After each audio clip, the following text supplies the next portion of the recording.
Yun. Boss, ang official list and file ng 20th Calabari Beauty Pageant, nandito. In fairness, magaganda sila lahat. At nagpadala na rin si Okoy ng copy rito sa kliyente natin. Pwede na sila mag-window shopping. Good.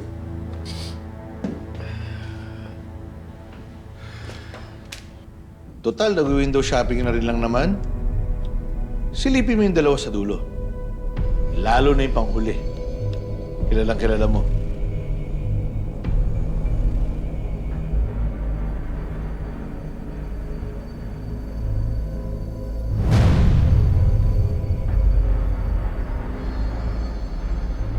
Warning nga kita, boss, ha? Magaganda yung mga yan.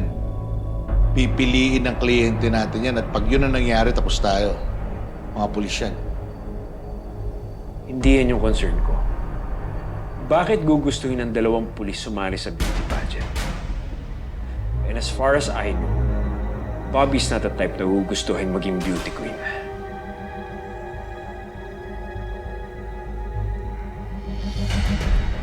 May iba sila agenda.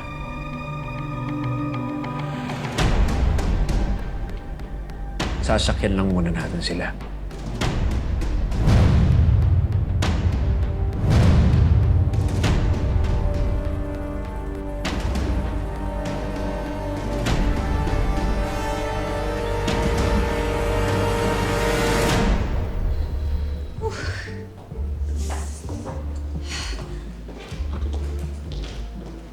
Bobby!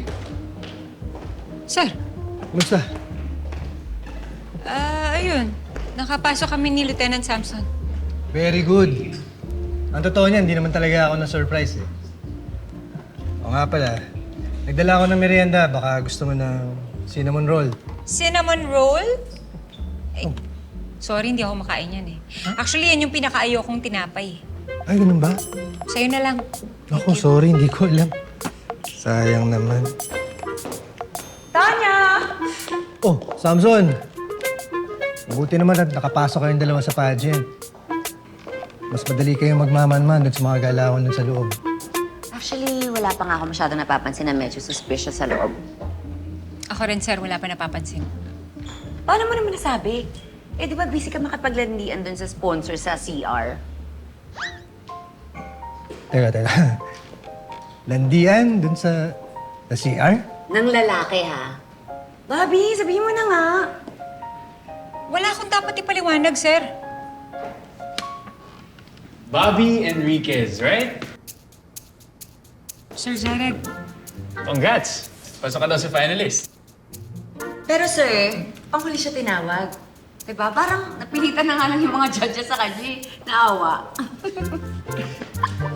Alam mo ba, nasa isang contest, kapag huli kang tinawag, usually ikaw ang pinakamalakas. Yung mga nauuna, mahihina yun. Bobby, nga pala, yung pinag-usapan natin kanina sa CR. Tuloy yun, magkakape tayo. Hindi pwede. Ano yun, bro?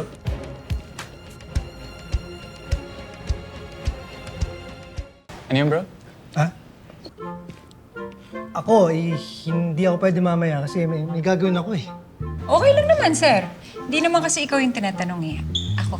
Ah, hindi. Baka kasi imbitahin niyo ako eh. Busy ako mamaya. Okay. Paano, Bobby? May masarap na cafe dito eh. I'll see you. Sige, sir. Magpapaalam lang ako sa mga kasama ko. Alright. Congrats again.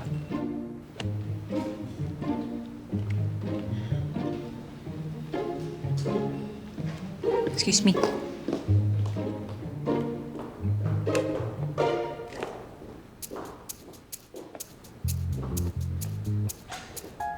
Ayun si Jared Lopez, CEO ng Add to Cart.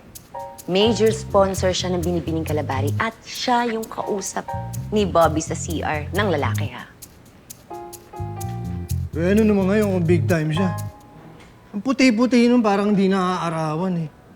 Oh, huwag ka magselos. Di ba hindi naman kayo ni Bobby? Hindi ako nagseselos, hindi uso sa akin yung trabaho pinunta ko dito. Sabi mo eh.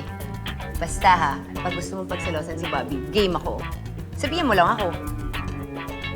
Eh kung sabay ka na kaya sa akin bumalik ng presinto. Naku, Tara. hindi na. Mauna ka na at may lakad pa ako. Oh, Okay. gusto mo ng cinnamon roll? Paano mo nalaman na favorite ko to? Doon yung sweet mo. Thank you ah. Ingat ka. Sige.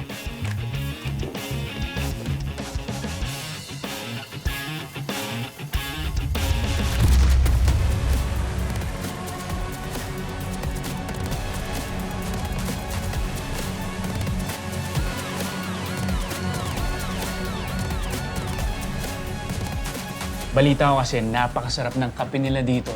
Lalo na pag sinamahan mo ng cinnamon roll. Alam mo, paborito ko nga yung cinnamon roll eh. Ang sarap nun, lalo na pag may kape, no? Di ba? Lieutenant Conde? Bobby? I just found out na sasali si Bobby sa Binibining Kalabari. Di ba?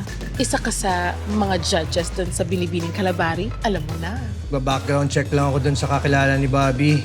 Jared Lopez. Siya daw yung CEO ng Add to Cart. Tinawagan ko. Ang sabi sa akin, iba daw yung tumatayong CEO. Hindi si Jared Lopez.